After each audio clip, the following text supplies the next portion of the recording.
Through our weekly meetings and interactions with the key module reading and our own research tailored towards our own specific interests, the Learning Through Place module has helped us understand the importance of an answerable research question through developing a different line of inquiry every week, and this has helped us develop the ability to reach answerable research questions about a variety of different themes within Place in Bristol. Through these various discourses, we took particular interest in forced labour and slavery in Bristol in the 18th century after watching the Channel 4 documentary titled Unravelling the Dark Reality of Britain's Slave Trade. This documentary homed in on the inhumane transportation and treatment of slaves in the 18th century, with merchants referring to slaves as just numbers, illustrating the complete disregard for their well-being and safety, and we thought this would be an interesting topic to research and develop an answerable research question for. This led us to developing a newfound interest in the merchants and slave owners in Britain's slave trade, mainly located in Bristol. As a result, our research of the slave trade that we undertook through the Learning Through Place module is rooted within the city of Bristol, which was Britain's most influential slave import for much of the late 18th century, and was home to some of the key slave owners and stakeholders in Britain's transatlantic slave trade, such as John Pinney. Our weekly rabbit holes enabled us to delve further into slavery within Place in Bristol.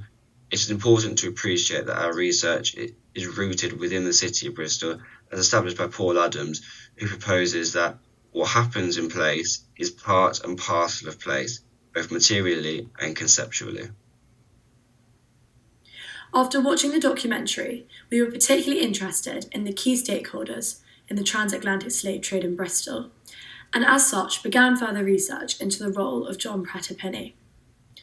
After looking at Pinney's role in forced labour in Bristol during the late 18th and early 19th century, we took an interest in how this was portrayed in Bristol nowadays in the Georgian House Museum. However, after not being able to gain a first-hand insight into the museum due to closures, we took a step back and began researching other interesting portrayals of slavery in Bristol. This is then when we discovered the John Wesley New Rooms, that display a thought-provoking representation of the abolition of slavery during the 18th century. The religious motivations behind Wesley's role in the abolitionist movements were especially fascinating, considering both Pinney and Wesley were dedicated Christians. Hence, leading us to our answerable research question of, how did Christianity influence abolitionist movements of slavery in Bristol during the late 18th and early 19th century? Our research of John Pinney was initiated through the module structure and various biographies. Through the Oxford University Press's account for Pinney's life, we gained a sound comprehension of his role in the slave trade in Bristol. Pinney, as a merchant, operated a variety of slave-based sugar plantations in Nevis from 1746 until 1783, when he moved to Bristol, where he then managed them from his home there, the Georgian House. During this time, he had over 200 slaves, and at the peak of his fortune in 1818, he had generated £340,000, which is the equivalent of around 17 million today. In 1786, Pinney joined the Bristol West India Society, who at the time, as a group of influential people with connections in the Caribbean, were pioneering against the abolition of the slave trade and slave emancipation. Whilst initially, Pinney approached the concept of the abolition of the slave trade with equanimity, as it wouldn't have impacted his already established West Indian estates, his views shifted in 1812, when the Slave Registration Bill was being discussed in Parliament.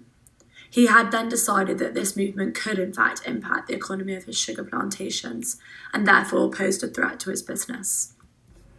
Our research then led us to the Georgian House Museum, which is an 18th century house that was owned by John Pinney, completed in 1791. This research was carried out online, mainly using the museum's websites and Bristol tour information, but also academic articles. It was converted to a museum in 1937 as a reminder of the influence of John Pinney in Bristol. It shows off Pinney's wealth with rooms such as a drawing room, a library, and a ladies' withdrawing room. In the early 1960s, local press coverage of Pinney and the Georgian House did begin to acknowledge the family's role in slavery, but in a reduced manner. Slavery was brutal, but Pinney was described as just, and even on occasion shrewdly kind, in his treatment of his plantation slaves. In the house itself, little mention was made of any black servants in Bristol. Amidst controversy and public pressure over silence of slave trade, the council installed a display in a small room no more than a few yards wide to discuss Penny's role in the slave trade in 1997. Pero is the only slave mentioned by name, which is interesting because there would have been many more slaves involved with John Penny. The museum received 32,127 visitors in 2019, showing interest on the topic in Bristol. However, when we visited Bristol, the Georgian House Museum was closed. This led us to researching further on influential figures and places for slavery in Bristol. Through this research, we found the New Room. The New Rooms were originally founded in 1739, but they were enlarged and expanded later in 1748 when the Methodist movement started growing faster and faster, and it now holds the title of the oldest Methodist building in the world. It was used in a variety of ways, with John Wesley using it as a place to call his own, but it also provided a roof for his following. John Wesley welcomed his followers to join him in the teachings and lifestyle he led, more so as he became influential later in his life, helping more and more people. However, it was not just for his followers, as once he practiced his own teachings more and more, the New Rooms became a place where he welcomed all and offered help through Methodism to the socially disadvantaged, feeding and clothing them while inviting them to join him in gospel and class meetings. Today, the New Rooms are a multi-purpose space which consists of a chapel, library, meeting room and cafe too. On our journey, we felt inspired by the museum, and after seeing what it had to offer, we took some time to research John Wesley's life and were intrigued on how religion had affected the abolitionist movement back in time. Through Google Scholar, we found a pamphlet published by Kenneth Morgan and the University of Bristol detailing Wesley's arrival in Bristol and the establishment of the Methodist Church. Arriving in Bristol in 1739, Wesley's original mission was to evangelise Bristol during the Great Awakening.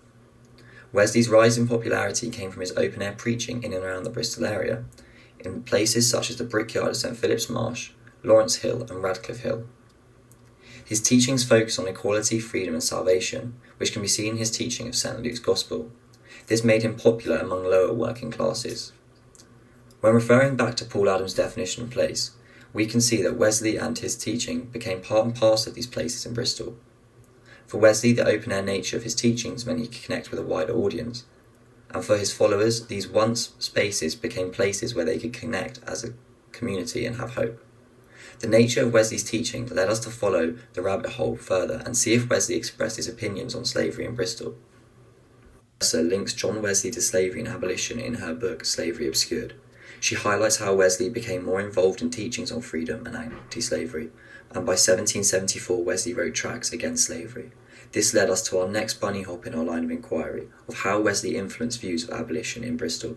We found that in 1786 he baptised a young slave in his New Rooms in Bristol. This was seen as a radical act of abolition and defiance, as baptism was an act of a free man. However, Wesley's congregation had been following his teachings of freedom and salvation among men, and therefore Wesley's followers saw the young slave as their equal, as they too were members of the same church and baptised by the same man. This led us to follow the rabbit hole further, as we wanted to find out if other acts similar to that of Wesley's were being carried out in other churches and places of religion in Bristol.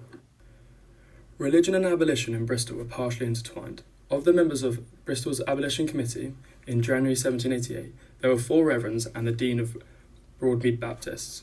This shows the influence that religious figures had in the abolition movement in Bristol. Different forms of Christianity all had slightly different involvements in abolition. This is because of the way it affected the key figureheads of the individual church at the time. For example, dissenters, who have generally been seen as key figures of anti-slave support because of their emphasis on literacy, distrust of state religion, and their formal exclusion from political life, inclined them to favour political reform. However, there were a large number of dissenters who were merchants or industrialists with African or West Indian interests. Baptists, who also had a similarly complicated relationship, their minister of their church in 1788 was Caleb Evans, who was a member of Bristol's Abolition Committee. Evans played a leading role in the Western Association of Baptists, which signed a letter of support for the abolition of the slave trade and subscribed money to the London Abolition Committee. However, he did have a long-standing connection with some of Bristol's merchant elite, which made his abolitionist stand increasingly complicated.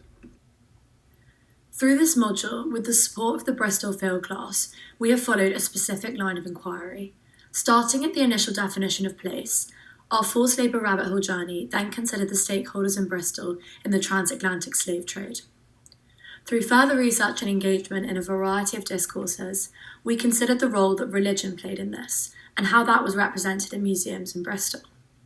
Hence, the consideration of the interrelationship of religion and abolitionist movements led us to our answerable research question of: how did Christianity influence abolitionist movements of slavery in Bristol during the late 18th and early 19th century?